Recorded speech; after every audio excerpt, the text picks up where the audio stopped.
Everything beautiful as far away 2017 की एक anti science fiction fantasy film है जिसे पीट ओज नाम के एक अमेरिकन फिल्म निर्माता ने लिखा और डायरेक्ट किया। 2017 के लॉस एंजलिस फिल्म फेस्टिवल में बेस्ट सिनेमाटोग्राफी का अवार्ड जीतने वाली इस फिल्म की कहानी दो लोगों की है जो एक रेगिस्तानी ग्रह पर क्रिस्टल लेक यानी एक झील की तलाश में निकल जाते हैं। इस सफर पर इनके साथ एक रोबोट भी था।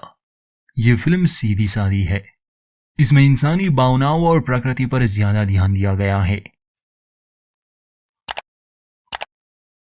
फिल्म की कहानी शुरू होती है तो हमें एक बीहड़ इलाका दिखाया जाता है जहां हम कहानी के मुखिया किरदार लर्नर को अपने सफर पर देखते हैं और इसी के साथ हम एक रोबोट की आवाज सुनते हैं जो कहती है कि ना तो मैं झूठ कह सकती हूँ ना सच, मैं जो भी कहूंगी वो बस यादें हैं। जहां तक मुझे याद है लर्नट को शहर में रहना पसंद नहीं था, इसलिए उसने शहर को छोड़ दिया और रेगिस्तानों में रहना शुरू कर दिया।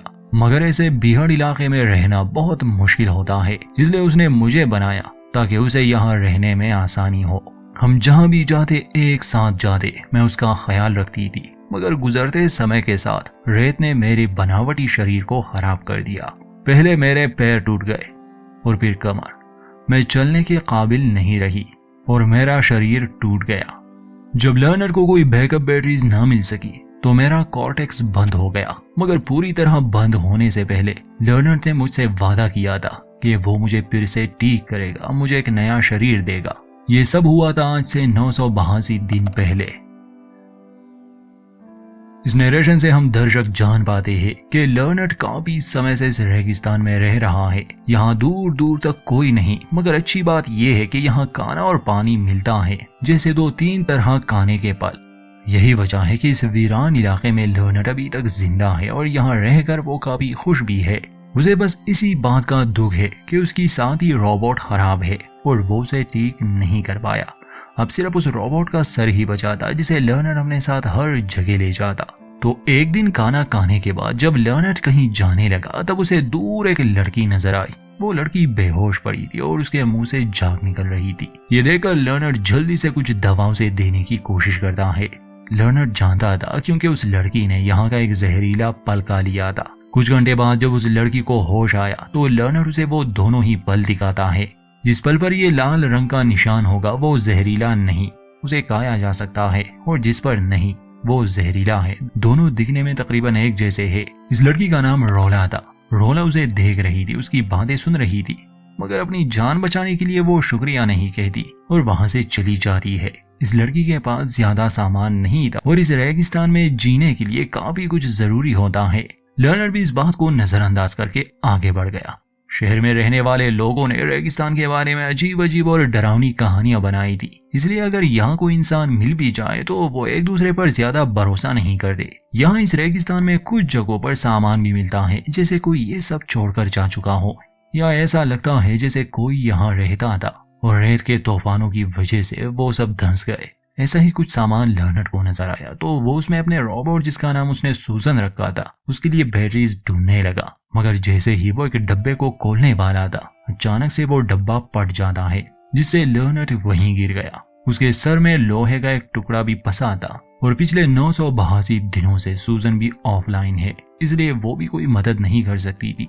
इत्तेफाक से वही रोला नामी लड़की जो उस रास्ते से गुजर रही थी वो लर्नर को इस हालत में देख लेती है। रोला तुरंत उसकी मदद नहीं करती, पहले वो उसके सामान की तलाशी लेने लगी। जैसे सूजन का सर देखकर उसे काफी अजीब लगता है। फिर उसका बैग देखने पर रोला को उसमें एक जर्नल मिला जिसमें लर्नर ने एक अकेले समुराई की कहानी लिखी थी। रोला वो कहानी पढ़ने लगी। कहानी पढ़ने के बाद वो लर्नर के करीब आती है और उसके सर से लोहे का वो टुकड़ा निकालकर सर पर पट्टी बांध दी है। कुछ समय बाद जब लर्नर को होश आया तो रोला उसके सामने बैठी थी। वो लर्नर को बताती है कि मैंने तुम्हारी वो कहानी पढ़ी। इस पर लर्नर कहता है कि तुम्हें वो पढ़ने की इजाजत नहीं। इसके बाद रोला कुछ पल लेने जाती है। दोनों एक साथ खाना खाते हैं। कुछ समय के लिए रोला लर्नर के साथ ही रही और बाद में वहां पड़े सामान में रोला को एक बैकअप बैटरी मिल गई। काफी समय से सूजन यानी वो रोबोट ऑफलाइन थी, इसलिए लर्नर बैटरी की मदद से सूजन को ऑन करता है। सूजन लर्नर को जिंदा और सही सलामत देखकर खुश थी। असल में उसकी प्रोग्रामिंग ही ऐसी की गई थी। फिर वो क्रिस्टल लेक के बारे में कुछ दोहराने लगी, जैसे क्रिस्टल लेक आसपास ही है। इससे पहले रोला को लर्नट या उसके रोबोट में ज्यादा दिलचस्पी नहीं थी, मगर क्रिस्टल लेक का सुनते ही वो उसके बारे में और जानना चाहती थी। मगर जो बैकअप बैटरी इन्हें मिली थी उसमें ज्यादा पावर नहीं थी, जिस वजह से सूजन फिर से ऑफलाइन हो गई। रोला लर्नट से पूछती है कि तुम जानते हो वो झील कहाँ है, इसलिए तो यहाँ आए हो उसकी तलाश में। लर्नट पूछता है कि तुम्हें लगता है यहाँ इस रेगिस्तान में कोई जादुई झील है। रोला को पूरा विश्वास था कि हाँ ऐसी कोई जगह है, मगर लर्नट को नहीं लगता था, क्योंकि वो काफी समय से इस इलाके में घूम रहा था और उसने कोई झील नहीं देखी। रोला को लर्नट पर विश्वास नहीं था। उसे लग रहा था कि लर्नट झूठ बोल रहा है, उससे असलियत छुपाने की कोशिश कर रहा है। लर्नट कहता है कि मैं रेगिस्तान में इसलिए आया क्योंकि मुझे शहर में रहना पसंद नहीं और मैं अपने रोबोट को दोबारा से ठीक कर सकूं। रोला कुछ समय के लिए खामोश हो जाती है और फिर कहती है कि मैं तुम्हारे साथ आना चाहती हूँ। हम दोनों मिलकर उस जादुई झील को ढूंढेंगे। हम तुम्हारे हिसाब से ही सफर करेंगे। लर्नट एक लम्हे के लिए सोचता है, फिर जवाब देता है कि ठीक है, मगर हम सिर्फ दिन में ही सफर करेंगे। तो ऐसे ही ये दोनों मिलकर अब उस झील की तलाश में निकल जा रहे हैं।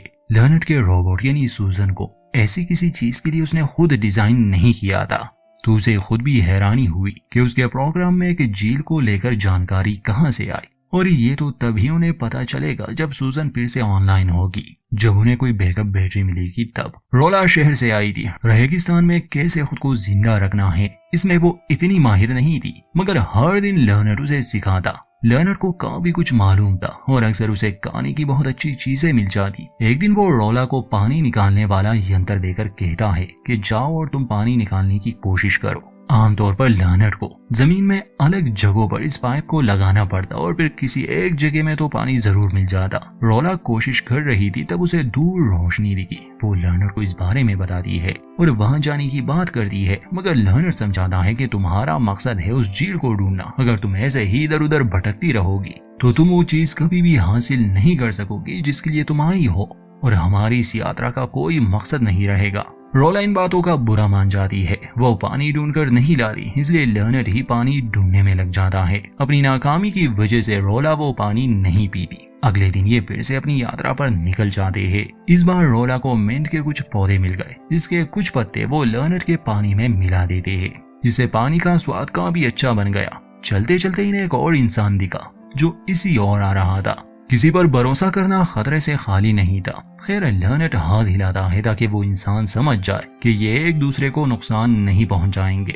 वो इंसान करीब आया तो असल में वो एक बड़े उम्र का शख्स था जो अकेले ही सफर कर रहा था। अब इनके बीच ज्यादा बातें नहीं होती। उसके पास अपना सामान था, खाना था, पानी था। लर्नट उस आदमी से पूछता है कि तुम कब से सफर कर रहे हो, तो वो अनजान आदमी जवाब देता है कि 3 हफ्ते हो चुके हैं। रोला उसे अपने साथ आने का कहती है। उस आदमी को शक होने लगा। फिर जैसे ही रोला बैटरीज का पूछती है, वो आदमी वहां से जाने लगा। जाते जाते रोला उससे एक सवाल पूछती है कि वो इस रेगिस्तान में क्या कर रहा है। तब लर्नट उसे ये सवाल पूछने से मना भी कर रहा था। वो आदमी रुकता है और जवाब देता है कि मैं जहाँ था वहाँ रहना मुझे पसंद नहीं था, और अब जहाँ हूँ ये भी पसंद नहीं, इसलिए मैं बस चलता रहता हूँ, रुकता नहीं। ये कहकर वो चला गया वहां से। रोला लर्नट से पूछती है कि तुम मुझे बात करने से क्यों रोक रहे थे। लर्नट समझाता है कि मैं तुम्हारा ख्याल रख रहा था, हम दोनों को एक दूसरे का ख्याल रखना होगा। ये बात रोला को अच्छी लगती है। अगली सुबह जब लर्नट सो रहा था तो रोला उसका वो जर्नल लेती है और चुपके से उसे पढ़ने लगी। लर्नट ने कहानी को आगे बढ़ाया था जहां उस समुराई को एक साथी मिल चुकी थी। रोला समझ गई कि लर्नट ने ये कहानी अपने बारे में लिखी है और वो साथी रोला ही है। उसके जागने से पहले ही वो जर्नल को रख देती है। इसके बाद वहां पड़े सामान में बैटरीज ढूंढते हुए रोला को बड़ी अनमोल चीज मिल गई, एक फ्यूजन सेंट्रिक एनर्जी कोर जो कि अनंत ऊर्जा दे सकता था। ये पाकर लर्नट तो बहुत खुश था क्योंकि अब सूजन कभी ऑफलाइन नहीं जाएगी। लर्नट इसे सूजन से जोड़ देता है। ऑनलाइन आते ही सूजन पहले तो लर्नट का हाल पूछती है, उसे स्कैन करती है कि वो कैसा है और वो कितने समय तक बंद पड़ी रही। पिछली बार सूजन ने लर्नट के साथ रोला को भी देख लिया था तो वो उसे याद थी। फिर सूजन पूछती है कि क्या तुमने मेरे लिए शरीर ढूंढा या नहीं। लर्नट माफी मांगता है कि अभी तक नहीं, मगर हमें एक अनंत ऊर्जा मिल चुकी है जिससे अब तुम्हारा सिस्टम बंद नहीं होगा। रोला सूजन से पूछती है कि पिछली बार तुमने किसी झील का जिक्र किया था सूजन जवाब देती है कि हाँ क्रिस्टल लेक, तब तुम उसके करीब थे मगर अब नहीं। रोला पूछती है कि वो यहाँ से कितनी दूर है, हमें कितने दिन लगेंगे वहां तक पहुंचने में। सूजन जवाब देती है कि समय से अंदाजा नहीं लगाया जा सकता, निर्भर करता है तुम लोग कितनी रफ्तार से जाते हो। अगर लर्नर के चलने की रफ्तार से अंदाजा लगाऊं तो 2 हफ्ते लगेंगे। सूजन को ऐसे डिजाइन किया गया था कि वो लर्नर का बहुत ख्याल रखती थी, जैसे उसके पानी, खाने की कमी या हार्ट बीट का तेज होना, ब्लड प्रेशर, इस सब पर वो नजर रखती थी। खैर ये बहुत ही एडवांस मशीन थी। खैर सूजन के पास उस झील का नक्शा था, इसलिए उसके बताए हुए रास्ते पर दोनों चल रहे थे। फिर एक जगह पहुंचकर सूजन कहती है कि आगे का इलाका खतरनाक है।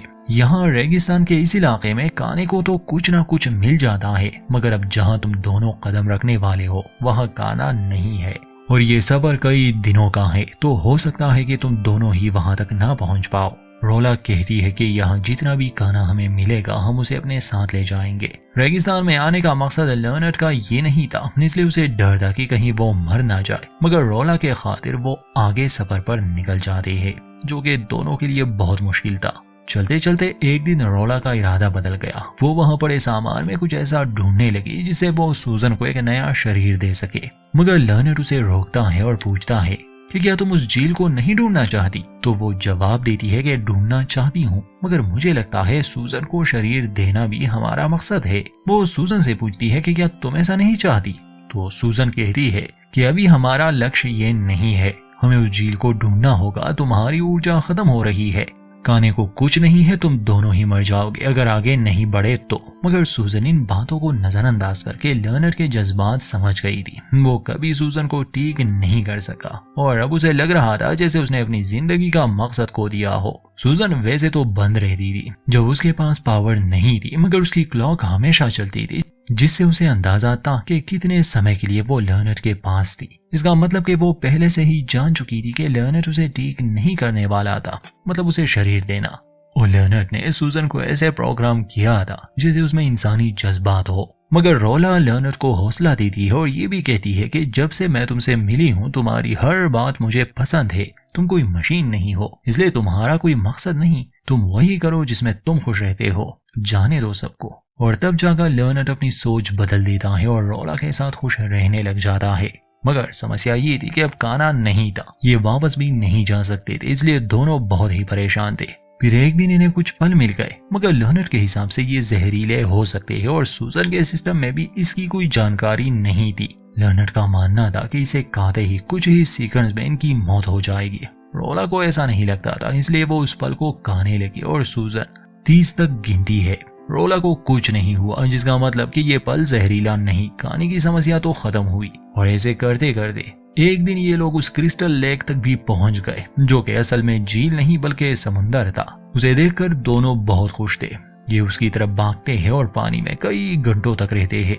लर्नर मछलियां पकड़ता है और सूजन के प्रोग्राम को बदल देता है, जिससे सूजन अब खुद से फैसले ले सकती थी। अंत में दिखाया जाता है कि रोला और लर्नर सूजन के लिए एक शरीर ढूंढने के लिए निकल गए हैं और हम सूजन की आवाज सुनते हैं जो कहती है कि रोला और लर्नर शहर गए लोगों को इस क्रिस्टल लेक के बारे में बताने। कुछ लोगों ने विश्वास किया, कुछ ने नहीं, मगर 200 लोग यहाँ आए और समुद्र के किनारे आबाद हुए। उनमें से काफी रोबोट्स थे और यहीं पर इस फिल्म का अंत होता है।